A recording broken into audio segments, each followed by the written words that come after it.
오늘 우리가 함께 나누실 하나님의 말씀은 마태복음 7장 7절부터 11절까지의 말씀입니다.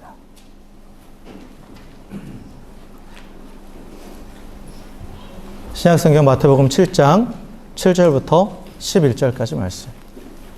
히터 꺼주세요. 마태복음 7장 7절부터 11절까지의 말씀 한 절씩 교독하겠습니다. 구하라, 그리하면 너에게 주실 것이요. 찾으라, 그리하면 찾아낼 것이요. 문을 두드리라, 그리하면 너에게 열릴 것이니.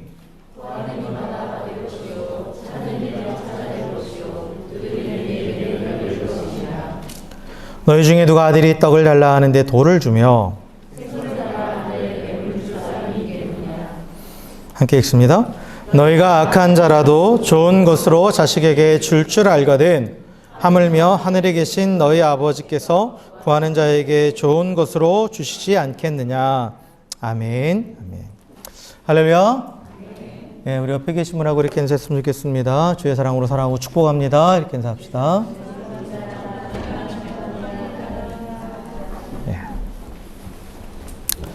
네. 우리가 이제 교회를 다니든 안 다니든 신앙에 대해서 얘기하면 빠질 수 없는 게 기도잖아요. 기도. 사실 모든 종교는 다 기도라는 그런 종교의 어떠한 그 행위를 가지고 있죠. 특별히 우리 기독교 신앙, 개신교에 있어서 이 기도는 이 말씀과 더불어서 개인의 신앙의 뿌리이고 또 신앙생활의 가장 기본 중에 기본이죠. 예. 그리고 또 특별히 성경에 보면 하나님께서는 우리를 향해서 쉬지 말고 기도하라고 분명히 명령하고 계시죠. 그리고 또 우리의 기도를 다 듣고 계신다고 분명히 말씀하십니다. 우리 작은 신음까지도 다 듣고 계신다라고. 그리고 반드시 응답하신다라고 그렇게 말씀하고 있어요. 그래서 기도는 혼자 하는 넋두리가 아니에요. 그냥 내 신세한탄이 아니라는 거죠. 하나님이 듣고 계시고 또 그 기도에 대해서 반드시 하나님이 응답하신, 응답이 있는 어떤 대화라는 거죠. 대화라는 거예요. 근데 이제 믿지 않는 자들은, 우리 믿는 자들이 하나님께 내가 기도해서 하나님께서 나에게 이렇게 응답하셨어 라고 말하면 그걸 우연이라고 치부하죠. 우연히 그렇게 된 거야. 우연히 그렇게 된 거야 라고 그렇게 많이 그렇게 하면서 그 기도에 대해서 그 평해하는 그러한 시도를 합니다. 근데 그러한 자들을 향해서 윌리엄 템플이라는 사람이 이렇게 말했어요. 뭐라고 말했냐면, 내가 기도할 때는 우연이 일어났다. 그러나 내가 기도하지 않을 때는 우연조차도 일어나지 않았다. 우연이라고 말하는 그 사건이 기도하는 자에게는 일어나는데 기도하지 않으면 일어나지 않는다라는 거죠. 그리고 우리는 그게 우연이 아니라는 걸 알죠. 믿는 자들에게 있어서는 그게 우연이 아니라 하나님의 섭리라는 것이에요. 그러니까 우연이라는 것은 내가 예기치 않은 어떤 일들이 내가 예기치 않은 방식으로 막 일어나는 거잖아요. 그래서 내가 이해할 수 없으니까 우연이라고 말하는 거죠. 그러나 우리는 그게 하나님의 섭리라는 것을 알아요. 그래서 하나님의 사람에게는 우연은 없습니다. 모든 게 하나님의 섭리예요. 섭리라는 것은 하나님의 창조의 능력 가운데 하나입니다. 하나님의 창조의 능력은 크게 세 가지로 나눠지죠. 창조, 보존, 섭리. 네. 좀 졸지 마세요. 창조, 보존, 섭리. 창조라는 거 말 그대로 하나님께서 우주 만물을 지으신 거예요. 그리고 보존하시는 건 뭐냐? 하나님이 지으신 우주 만물을 사라지지 않게 하나님께서 지키시는 거죠. 그리고 섭리라는 건 뭐냐? 이 하나님이 지으신 우주 만물을 하나님께서 지키시는데 보이지 않는 손으로 하나님께서 친히 개입하셔서 그것을 보존하시고 이끌어 가시는 거예요. 그게 섭리입니다. 그래서 우연도 이제 우리가 어떻게 되는지 그 상황을 모르니까, 그 원리를 모르니까 우리가 우연이라고 말하고, 섭리도 사실 우리는 어떻게 그 일이 일어나는지 이해를 하지 못해요. 그런데 그렇게 봐서는 우연과 섭리가 비슷해 보이지만, 그러나 우연과 섭리는 결정적인 차이가 있습니다. 뭐냐? 우연은 목적도 없고 계획도 없는 거예요. 그죠? 그러나 섭리는 목적과 계획이 있는 거예요. 하나님의 목적과 하나님의 계획이 있다라는 거죠. 그래서 하나님의 섭리는 하나님의 목적을 따라서 그 목적을 이루기 위해서 하나님이 계획하신 그대로 이루어지는 거예요. 그리고 하나님의 목적, 우리 각 사람을 향한, 또한 온 우주 만물을 향한 하나님의 목적과 계획은 선하죠. 선합니다. 그래서 하나님의 섭리의 손길을 믿는 자는 그 삶이 하나님의 선하신 인도하심을 받는 거예요. 그래서 우리 성도는 제가 여러 번 말씀드리지만 운이 좋았다라는 말을 쓰지 말라고 그래 제가 말씀드렸죠. 운이 좋았다라는 말은 믿지 않는 자들이 하는 표현입니다. 성도는 내가 이해할 수 없는 그런 그러니까 흔히 말해서 횡재했다라고 생각할 때 그때 우리가 고백해야 될 건 뭐냐? 하나님의 섭리다. 나는 이해할 수 없지만 하나님이 보이지 않는 손이 작용했다. 그리고 결국 그 모든 것의 바탕은 하나님의 은혜다. 하나님의 사랑이다. 하나님이 나를 사랑하셔서 은혜로 베풀어 주신 것이다. 나는 이해하지 못하고 그 원리에 대해서 전혀 내가 생각하지 못한 방법들로 뭔가 이루어졌지만 이건 절대 우연이 아닌 그 하나님의 목적과 계획을 따라서 나를 향한 그 하나님의 목적과 계획을 따라서 이루어져 가고 있는 하나님의 섭리고 하나님의 은혜다라고 고백할 수 있어야 돼요. 이게 범사의 요하를 인정하는 거예요. 범사의 요하를 인정한다라는 것이 모든 일에 하나님이 내 삶 가운데 살아계시고 역사하심을 인정하는 거잖아요.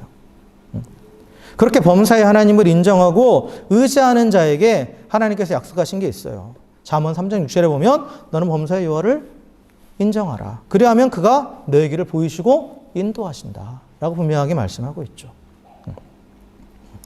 그래서 그렇게 모든 것이 하나님의 섭리임을 인정하면서 또 그 하나님을 또 의지하는 자는 하나님께서 그 삶을 이끌어 가시는, 실제적으로 이끌어 가시는 그 놀라운 은혜를 날마다 경험하게 되는 거예요.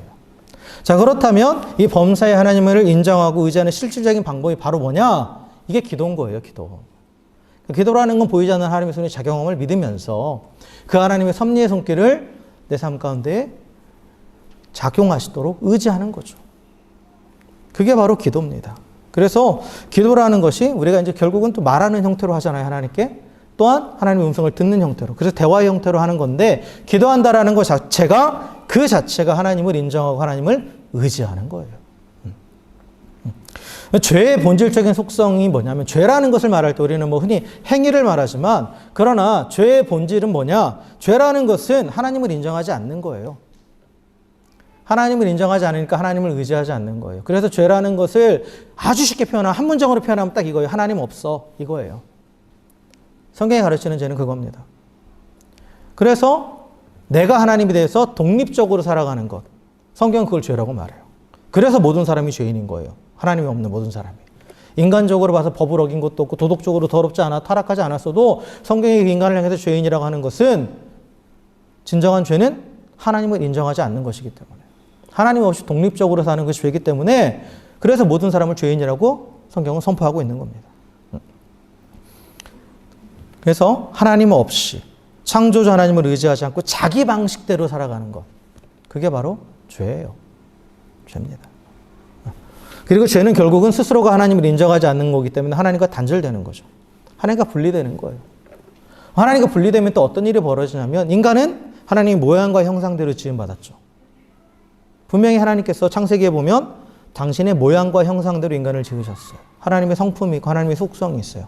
그런데 그 하나님의 성품과 속성을 어떻게 유지될 수 있느냐? 하나님과 관계 안에 있을 때 유지되는 거예요. 그럼 죄를 지으면, 즉 하나님을 인정하지 않고 내 방식대로 살아가는 자는 결국 하나님과 단절되어 있기 때문에 그 하나님의 모양과 형상이 파괴되어 가는 거죠.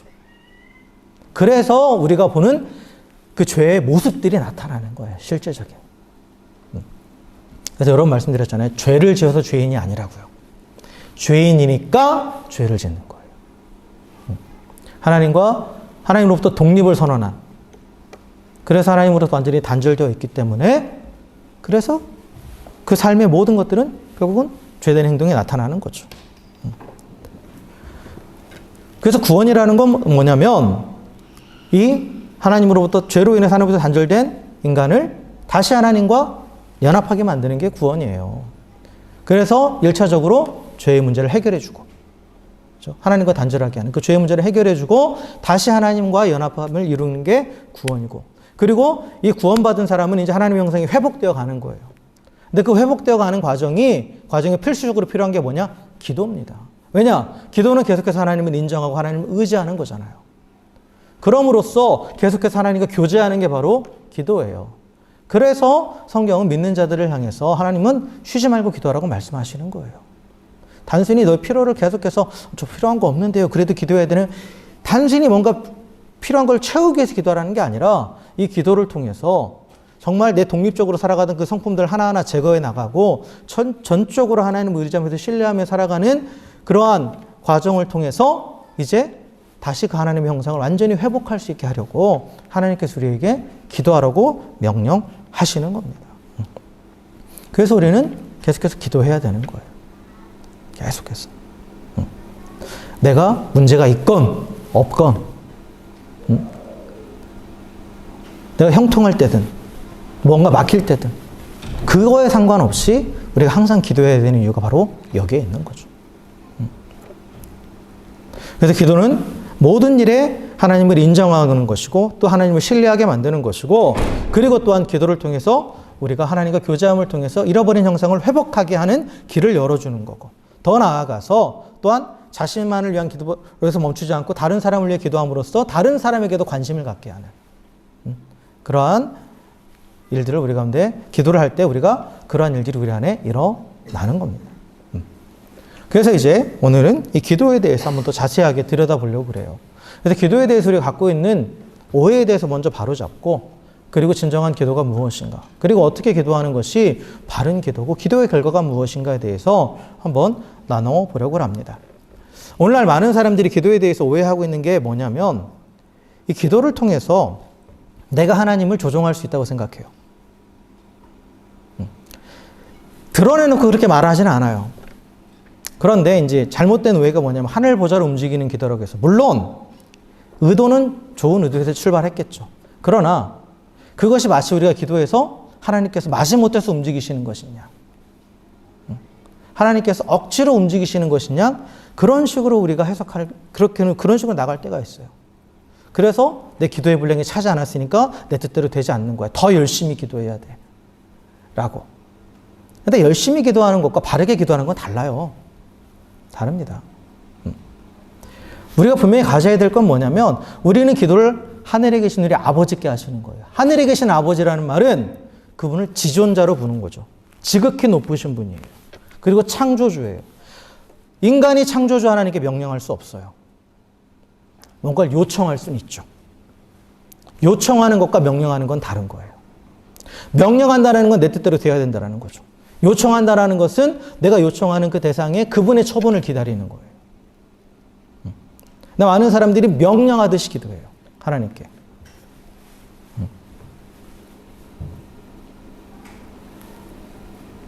성도의 특권, 그리스도인의 특권은 뭐냐면 감사함으로 하나님께 나의 구할 바를 아뢰는 것, 요청하는 것. 이거는 성도에게 주신 특권입니다. 그래서 우리는 내게 필요한 거, 내가 원하는 거 구할 수 있어요. 그러나 이건 어디까지나 우리의 요구일 뿐이지 명령은 아니에요. 근데 마치 내가 기도하면 무조건 다 들어줘야 되는 것처럼, 내가 말하면 무조건 다 들어줘야 되는 것처럼 그러한 자세로 기도하는 사람들이 많이 있다는 거예요. 그리고 그게 믿음의 기도인 것처럼 착각하는 사람들이 있어요. 그건 믿음의 기도가 아니에요. 담대하게 은혜의 보좌 앞으로 나아간다. 담대하게 하나님 앞에 내 필요를 아른다. 해서 그냥 자기의 요구사항을 관철시켜야만, 그게 진정한 기도로 착각하는데, 여기서 담대하게 은혜의 보좌 앞으로 나아간다라는 말의 그 할례와 원어적인 뜻은 뭐냐면, 이 담대하게 말할 수 있다. 언어의 자유를 얘기하는 거예요. 그러니까 내 속에 있는 거 그대로 다 얘기할 수 있다라는 거죠. 그러나 그걸 들어줄지 아닐지는 결정권은 나한테 있는 게 아니에요. 하나님께 있는 거죠. 그러니까 여러분, 자녀와 부모의 관계를 생각해 보세요. 부모는 자녀에게 명령할 수 있어요. 근데 자녀는 부모에게 명령할 수 없습니다. 자녀는 부모에게 요청하는 거죠. 요청하는 거예요. 그 요청을 들어줄지 말지는 부모가 판단하는 거예요. 그렇죠? 기도도 똑같은 원리예요. 하나님이 우리 아버지 되심을 믿고 우리가 기도하는데, 우리는 요청하는 거예요. 근데 그 요청에 대해서 들어줄지 말지, 그것에 대해서 어떻게 행하실지는 하나님의 권리입니다. 하나님의 권리예요. 그걸 우리가 염두에 두고 기도하셔야 돼요. 분명하게. 그래서 많은 사람들이 기도하면서 이렇게 명령하듯이 기도하고 또 뭐를 내세우냐면 자기의 공로, 내 자격, 특히 기도가 내 공로가 되는 사람들 많아요. 내가 이만큼 열심히 기도했는데, 내가 40일을 금식했는데 왜 이거 안 해주세요? 그건 공로예요. 그건 기도가 아니죠. 기도라는 것은 내 공로를 내세우는 게 아니라 하나님의 은혜에 호소하는 겁니다. 하나님의 은혜에 호소하는 거예요. 하나님의 은혜에 호소한다는 건 하나님의 사랑에 호소하는 거예요. 나의 자격이나 나의 어떠한 내가 뭘 열심히 했기 때문에 그러한 공로를 내세우면서 그에 대한 조건, 내가 그렇게 했으니까 그에 대한 반대급부로 보상으로 뭔가를 얻어내기 위해서 나가는 게 기도가 아니라는 거예요. 철저하게 하나님의 은혜에 호소하는 겁니다. 하나님의 은혜를 구하는 게 기도예요. 그래서 하늘 보좌를 움직이기 위해서 기도하는 게 아니에요. 그 보좌 앞에 내가 엎드리기 위해서 기도하는 거예요. 그래서 기도는 하나님의 사랑에 호소하는 것이고, 그리고 나서 그 처분을 철저하게 하나님 손에 맡기는 거예요. 그에 대한 처분을. 이 대표적인 예가 누구냐? 예수님이죠. 예수님이 기도가 그랬어요. 예수님이 겟세마네에서 기도하실 때 어떻게 기도하셨습니까? 처음에 자신의 손을 처절하게 아랬어요. 피가 땀방울이 핏방울이 되도록 처절하게, 간절하게 기도하셨죠. 제발 이 잔을 옮겨달라고. 십자가를 정말 할 수만 있으시다면, 그걸 피할 수만 있게 하신다면 정말 피할 수 있게 해달라고 처절하게 기도하셨어요. 그러나 마지막은 뭐예요? 나의 원대로 마옵시고 아버지의 뜻대로 되기 원합니다. 내가 간절히 원하는 건 이거예요. 그러나 아버지의 뜻대로 해주십시오. 결국 하나님께서는 하나님의 뜻대로 하셨죠. 그죠? 그리고 그 하나님의 뜻이 결국 나중에는 예수님의 뜻이 돼요. 그래서 예수님이 겟세마네 동산 마지막 세 번째 기도하실 때는 그냥 아버지의 원대로 되기 원합니다. 라고 그렇게 기도하시죠. 더 이상 당신의 주장을 얘기하지 않으세요. 결국은 기도의 과정은 어떻게 보면 내 뜻과 하나님의 뜻을 맞춰가는 과정이라고 볼 수 있어요.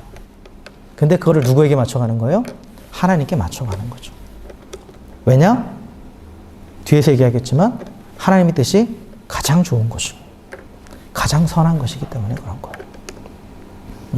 어쨌든 간에 우리가 기도에 대해서 잘못 생각하고 있는 거, 내 주장을 관철시키는 건 기도가 아니에요. 하나님께. 우리는 그렇게 기도해서는 안 됩니다. 철저하게 하나님이 주권자이심을 인정하면서 내 요구는 말하지 마. 내 요구사항은 분명히 솔직하게 다 고백하는 거예요. 하지만 처분은 하나님의 뜻입니다. 하나님의 뜻입니다. 그게 온전한 기도하는 사람이죠. 그래서 이어서 지금 말씀드리고 싶은 거냐면, 그러면 우리가 어떻게 기도해야 되는가? 이 기도의 정의와 부합한 기도의 자세는 뭐냐? 가장 중요한 건 뭐냐? 겸손함이에요. 겸손하게 기도해야 된다는 거죠. 그래서 기도는 하나님의 주권에 대한 우리의 반응이에요. 하나님 모든 것을 다스리시는 분이시고 그 뜻대로 되시는 것을 우리가 인정하면서 나아가는 거예요. 그래서 기도는 하나님께 대해서 이해하는 거예요. 하나님께 대해서 아멘 하는 것은 하나님의 뜻이 이루어질 줄 믿습니다예요. 많은 사람들이 착각하는 게 내가 하고 싶은 말 다 해놓고 아멘, 내 뜻대로 이루어질 줄 믿습니다. 이렇게 착각하잖아요. 아니에요. 아멘이라는 말 자체가 주님 뜻대로 되기 원합니다예요. 그래서 기도란 우리의 삶을 하나님의 뜻에 맡기는 것이고 그의 절대 주권 앞에 머리를 숙이며 나아가는 겁니다. 그러면서 그 하나님과 그 대화하는 가운데 또한 하나님의 사랑을 깨달아 알아가는 것이 바로 기도죠. 하나님의 길은 완전합니다. 하나님 완전하신 분이신 줄 믿으십니까? 하나님의 길은 완전해요. 그리고 하나님은 자기를 사랑하는 자에게 어떻게 하신다고 했어요? 모든 것을 합력해서 선을 이루게 하신다고 분명히 말씀하셨습니다. 로마서 8장 28절 하나님을 사랑하는 자 곧 그 뜻대로 부르심을 입은 자들에게는 모든 것을 합력하여 선을 이루신다. 그렇기 때문에 기도는 하나님의 완강한 팔을 꺾으려 노력하는 것도 아니고 자기가 하나님이 원하시지 않는 일을 억지로 하시기로 설득하는 게 절대 아니에요. 성경에 보면 하나님을 설득하는 것처럼 보이는 기도의 장면들이 나와요. 그걸 가지고 많이 오해하시는데 아브라함이 소돔과 고모라를 위해서 기도할 때 하나님을 설득하는 것처럼 보였죠. 아니에요. 하나님의 원래 목적은 뭐예요? 사람들이 망하는 걸 원하세요? 하나님은 죽이기 원하세요? 아니죠. 아니에요. 하나님이 소돔과 고모라를 멸망시키려고 작정을 하시긴 하셨지만 그 이전에 하나님이 가지고 계신, 그 너머에 갖고 계신 하나님의 뜻은 뭐예요? 모든 사람들을 구원하시는 거예요. 그 뜻에 호소한 거죠, 아브라함은. 하나님과 자신의 생각이 달라서 하나님을 설득한 게 아니에요.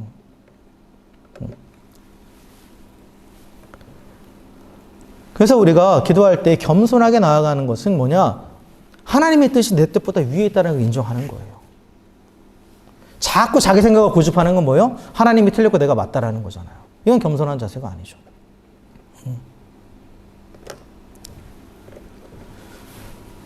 그리고 우리가 또 기도할 때 한 가지 알아야 될 게 뭐냐면 분명히 하나님은 우리의 모든 걸 다 알고 계시죠. 다 알고 계신다고 성경은 말하죠. 예수님께서 이렇게 말씀하셨어요. 기도에 대해서 가르치시면서 너희는 이방인들처럼 중언부언하지 말아라. 너희 하늘 아버지께서 이미 너희에게 있어야 할 것이 무엇인지 다 알고 계신다. 분명히 알고 계신다고 말씀하셨어요. 그죠? 다 알고 계세요. 그럼 우리가 왜 기도할까요? 하나님 다 알고 계시는데. 왜 기도하냐? 우리가 모르기 때문이에요. 내게 정말 필요한 게 무엇인지, 내가 정말 어떻게 해야 되는지, 무엇을 향해 나아가야 되는지, 내게 하나님의 갖고 계신 뜻이 무엇인지 내가 모르니까 기도하는 거예요. 하나님이 몰라서 그걸 알기 위해서 기도하는 게 절대 아니에요. 여러분 자녀들과 관계를 계속해서 한번 생각해 보세요. 여러분의 자녀들 필요를 다 아시죠? 아시잖아요. 얘기, 아이들이 자라올 때 보면. 근데 아이들은 자기가 필요하다고 자기가 원하는 걸 막 얘기해요. 근데 부모는 보면 알죠. 이게 쟤한테 필요한 건지 아닌지. 아시죠? 이미 다 알고 있어요. 이미 다 알고 있어요. 근데 자녀가 부모에게 그걸 얘기하고 또한 부모가 그것에 대해서 서로 대화하면서 자녀들이 정말 내게 필요한 것이 무엇인지 알아가는 거죠. 알아가는 거예요. 기도는 그러한 과정입니다. 그래서 겸손하게 나아가는 자세가 필요한 거예요. 하나님이 다 아십니다. 하나님의 뜻이 내 생각보다 훨씬 크십니다. 하나님이 나를 위해서 내게 가장 좋은 것이 무엇인지 이미 다 알고 계십니다. 그렇게 겸손한 자세로 나아갈 때 하나님의 뜻을 우리가 깨닫게 되는 것이고 그럼으로써 하나님을 더 알게 되고 또 나를 더 알게 되고 그 안에서 기쁨과 평안이 임하게 되는 거예요. 자, 그리고 두 번째로 우리가 어떻게 기도해야 되냐? 기도할 때 우리가 취해야 될 자세는 뭐냐? 기대해야 되는 거예요. 기대해야 된다는 거죠. 기대하고 확신하는 거예요. 우리가 기도하면서 우리가 구하는 것에 대해서 하나님이 일하실 것들을 기대해야 되는 겁니다. 많은 사람들이 있는데 기도하면서 기대하지 않아요. 기도하는 것 따로, 내 현실은 따로예요. 전혀 기대하지 않아요. 그러나 성경은 우리에게 이렇게 말씀합니다. 에베소 3장 20절에 우리 가운데서 역사하시는 능력대로 우리의 구하는 것이나 생각하는 것에 넘치도록 능히 하실 분. 이게 바로 하나님이에요. 우리가 구하는 것 이상으로 넘치도록 능히 하시는 분이시라는 거죠. 그리고 하나님 우리의 기도에 응답하신 걸 즐거워하시는 분입니다. 그래서 예수님께서도 이렇게 말씀하셨어요. 무엇이든지 기도하고 구한 것은 받은 줄로 믿으라. 그리하면 너에게 그대로 되리라. 라고 말씀하셨죠. 그래서 믿는다라는, 여기서 말하는 믿는다라는 동사의 의미는 어떠한 일이 이미 일어난 것처럼 사실인 것처럼 성취된 것처럼 받아들인다라는 뜻이에요. 지금 당장 눈앞에 일어났으니까 믿는 게 아니라 성취된 것으로 받아들인다라는 그런 의미예요. 이게 기대죠, 기대. 기대하는 거예요. 한 마을에 오랫동안 가뭄이 들었어요. 그래서 그 마을의 모든 사람들이 모여서 교회에서 열심히 기도했습니다. 하나님 앞에. 간절히 기도했어요. 이제 생계가 달린 문제잖아요. 간절히 기도했어요. 다 눈물을 흘리면서. 그리고 하나님께서 우리가 응답하실 거라고 확신합니다. 하고 기도했어요. 그리고 다음 날이 됐어요. 여전히 햇볕은 쨍쨍해요. 그런데 어느 한 소녀가 우산을 들고 나왔어요. 그러니까 어떤 어른이 날씨가 이런데 무슨 우산을 들고 나왔냐고. 그랬더니 그 소녀가 대답한 게 뭐예요? 우리 어제 기도했잖아요. 하나님께 비를 달라고 기도했잖아요. 그러니까 그 소녀는 기도한 그대로 기대한 거예요. 근데 많은 사람들은 기도는 기도예요. 기도는 기도야. 현실은 현실이야. 전혀 기대감이 없는 거죠. 전혀. 저도 그래요. 저도 그래요.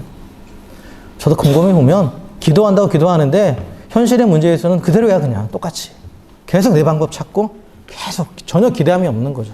응답하실 것에 대해서. 근데 기도의 중요한 요소는 기대하는 겁니다.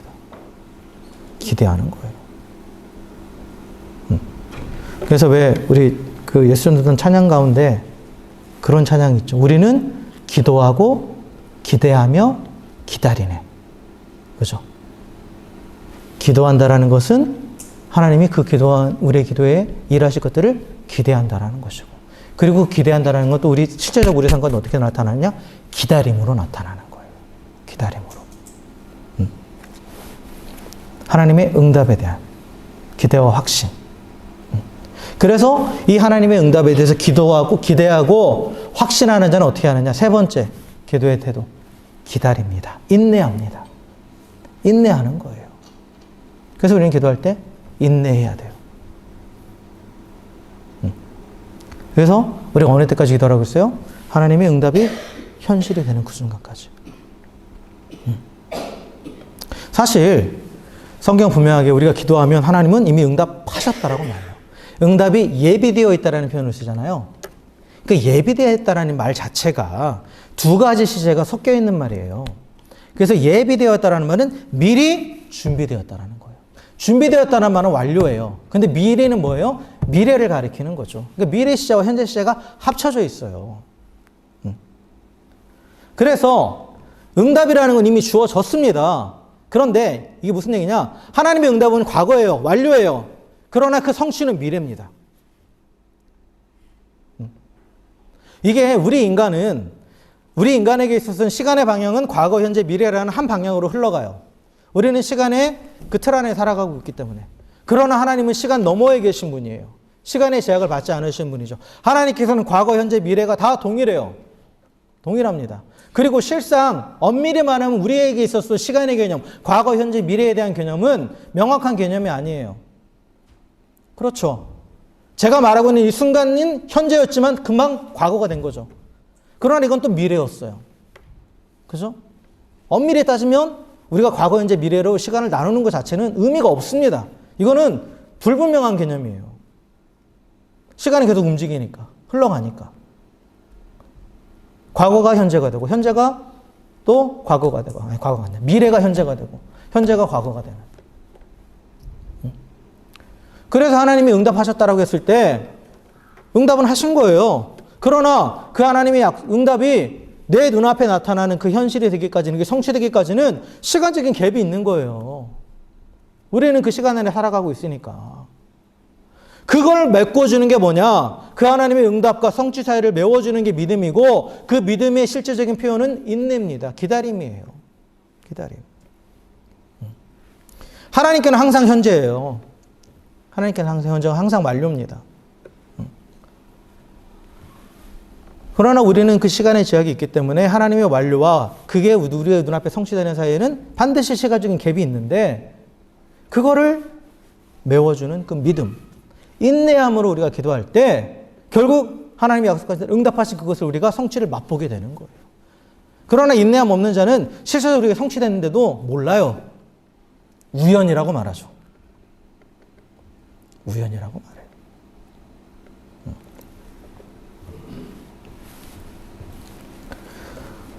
그래서 우리는 기도할 때 반드시 그 사실에 대해서 하나님 응답이 이미 주어졌다.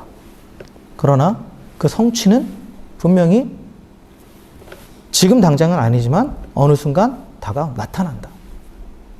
그것을 확신하면서 기다릴 수 있어야 돼요. 그렇게 우리가 그것을 기대할 수 있는 이유는 하나님의 전능하심과 신실하심이죠. 하나님의 약속이니까. 그래서 우리는 기도할 때 인내함으로 믿음의 기도를 드리는 거예요. 그리고 또 한 가지 봐야 될 게 뭐냐면, 이거는 이제 기도의 응답과 관련된 부분입니다. 기도의 응답을 위해서 우리가 어떠한 태도를 가지고 기도해야 되느냐? 먼저 용서해야 돼요. 용서해야 됩니다. 응답받는 기도. 하나님의 응답이 내 눈앞에 현실이 되는 때, 그 성취되는 데 있어서 그것을 직접적으로 내가 누리기 위해서 반드시 필요한 게 뭐냐? 용서예요. 예수님께서 저희들의 기도에 대해서 가르치면서 기도의 능력에 대해서 막 가르치시면서 너에게 겨자씨만한 믿음만 있으면 너희가 기도해서 이 산을 들어서 바다로 던지라면 그것도 될 것이다. 어마어마한 능력을 말씀하셨죠. 그런데 그 뒤에 이어서 하신 말씀이 있어요. 너희가 서서 기도할 때에 아무에게나 혐의가 있거든 용서하라 라고 말씀하셨어요. 이거는 우리의 기도가 정말 이 능력 있는 기도, 즉 능력 있는 기도라는 게 다른 게 아니에요. 하나님의 응답을 직접 누릴 수 있는, 계속해서 누리고 성취해가는 그러한 기도가 되기 위해서는 어떻게 해야 되느냐? 용서해야 된다는 거예요. 이건 예외가 없습니다. 예외가 없어요. 주변 사람들이 내게 무슨 일을 했든 용서해야 된다는 거예요. 그래야 하나님께서 우리 기도를 들으신다고 성경은 말해요. 보세요. 기도가 응답되기 위해서는 먼저 기도가 하나님께로 가야 되잖아요. 우리 기도가 하나님께로 상달돼야 되잖아요. 하나님께로 상달되기 위해서는 우리 하나님 사이를 막고 있는 게 없어야 돼요. 죄와 허물이 없어야 된다는 거죠. 그런데 누군가를 향해서 미워하고 분노하는 건 죄예요. 마음에 품고 있는 거예요, 그거는. 그러면 그 자체가 내가 하나님과 단절되어 있는 거죠. 그러니까 기도를 해도 그냥 우리가 이제 시각적인 표현을 쓰는 거예요. 기도를 해도 그냥 올라가다 떨어지는 거예요. 내 스스로가 그걸 막아버리고 있는 거죠. 막아버리고 있는 거예요.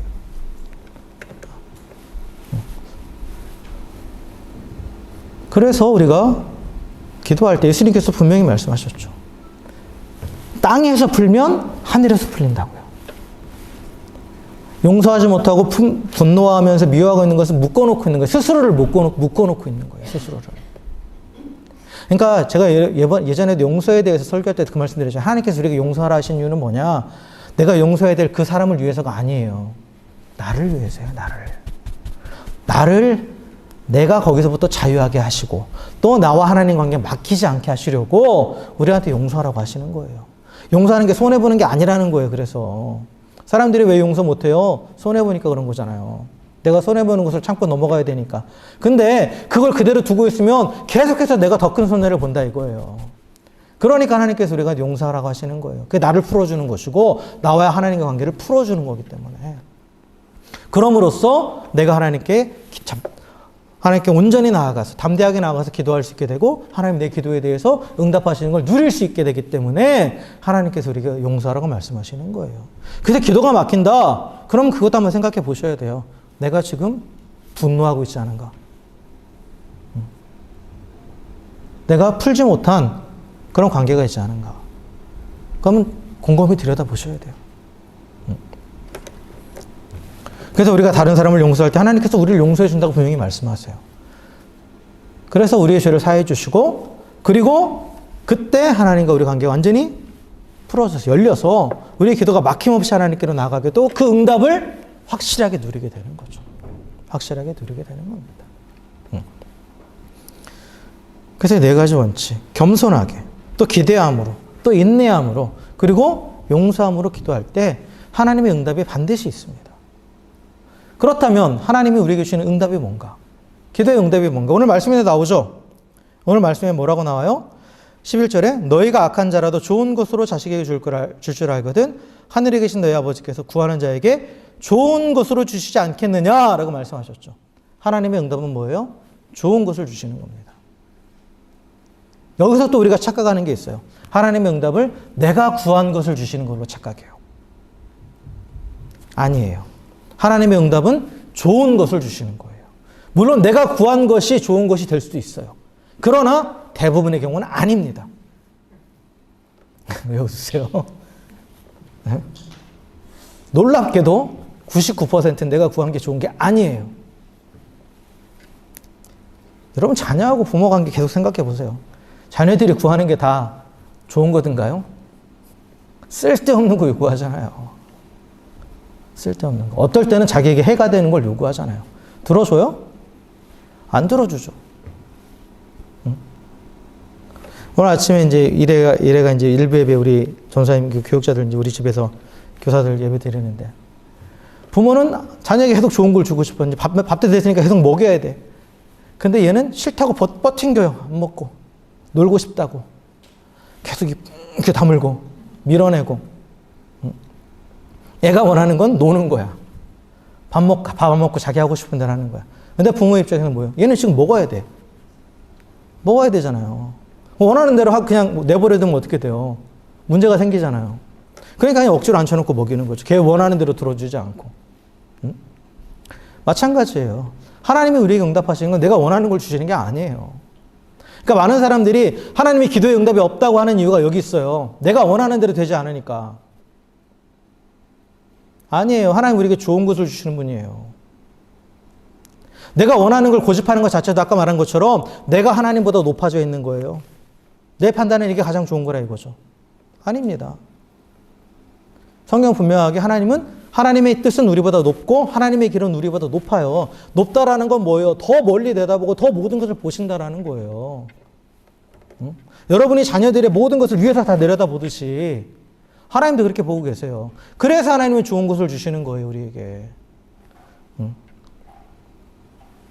우리가 잘 알지 못하고 구해도 하나님은 가장 좋은 것이 무엇인지 아세요. 그러니까 그걸 주시는 거예요, 좋은 것으로. 그럼 가장 좋은 것이 뭐냐? 세 가지 요소. 가장 좋은 때, 가장 좋은 방법으로, 가장 좋은 결과가 나타나는 거죠. 이게 가장 좋은 거예요. 가장 좋은 때 하나님의 때에, 또 하나님의 방법으로, 또한 가장 좋은 결과. 이거를 우리가 주목해야 되는데 가장 좋은 결과는 뭐냐? 궁극적으로 나한테 유익이 돼야죠. 그렇잖아요. 나에게 유익이 돼요. 또 더 나아가서 나만 유익하게 하는 게 아니에요. 하나님의 방법은 뭐예요? 나로 끝나는 게 아니에요. 내 주변의 사람도 유익하게 하는 거예요. 분명히 말씀드렸죠? 성도들의 삶의 행복은 잘 먹고 잘 사는데 혼자 잘 먹고 잘 사는 게 아니라고. 하나님께서 우리 성도를 사람 일상에 만드실 때 너 혼자 잘 먹고 잘 살아 이렇게 만들지 않으셨죠? 세상을 풍요롭게 하라, 다스려라, 정복하라. 세상을 유익하게 하라고 명령하신 거예요. 그러니까 나만 잘 되는 건 기도 응답이 아니에요. 다른 사람에게 손해를 끼쳐가면서. 세상의 방법은 그거죠. 다른 사람을 짓밟고서라도 나만 잘 되면 돼요. 더더욱 심각해져 가고 있죠. 그건 하나님의 응답이 아니에요. 그래놓고 하나님이 내게 응답하시다고 하는데 아니에요. 그건 응답이 아닙니다. 나만 잘 되는 게 아니에요. 내 주변의 사람도 유익하게 하는 거예요. 그리고 그 모든 걸 통해서 궁극적으로 하나님의 영광을 나타내시는 거예요. 이게 가장 좋은 결과입니다. 그래서 하나님이 우리에게 주시는 가장 좋은 것은 하나님의 때에, 하나님의 방법으로 나와 주변을 유익하게 하고 또 하나님의 영광을 나타내는 그것이 바로 하나님의 응답입니다. 그러니까 내 뜻대로 되지 않아도 하나님이 가장 좋은 것으로 응답하셨으면 우리는 그것에 대해서 하나님의 응답이라고 분명히 믿는다라면 그게 가장 좋은 것이라고 인정할 수 있어야 돼요. 내 뜻과 다르니까 아니야 라고 하면 안 된다라는 거죠. 그리고 또한 이것을 확신하는 사람은 항상 기뻐할 수 있습니다. 항상 기뻐할 수 있는 이유가 여기 있는 거예요. 내가 원하는 대로 되지 않았는데도 기뻐할 수 있어요. 왜요? 내가 원하는 것보다 더 좋은 것을 하나님께서 응답하시니까. 그렇잖아요. 마음의 간절한 소원이 이루어지지 않았어요. 당장 눈앞에 좌절됐어요. 그런데도 기뻐할 수 있는 이유는 뭐예요? 그것보다 더 좋은 것을 하나님께서 예비해 놓으셨다는 거죠.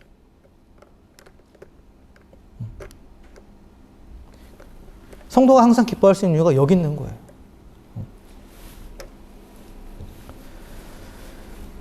그래서 하나님은 우리가 포기하고 잊어버린 기도도 절대 잊지 않으십니다. 절대 잊지 않으세요. 하나님의 때에, 하나님의 방법으로, 그리고 우리가 기대하고 소망했던 것보다 더 좋은 것으로 응답해 주십니다. 우리가 정욕으로 구하는 것이 아닌 이상, 야고보서도 나오죠? 정욕으로 구하는 것은 하나님께서 응답하지 않으신다고요?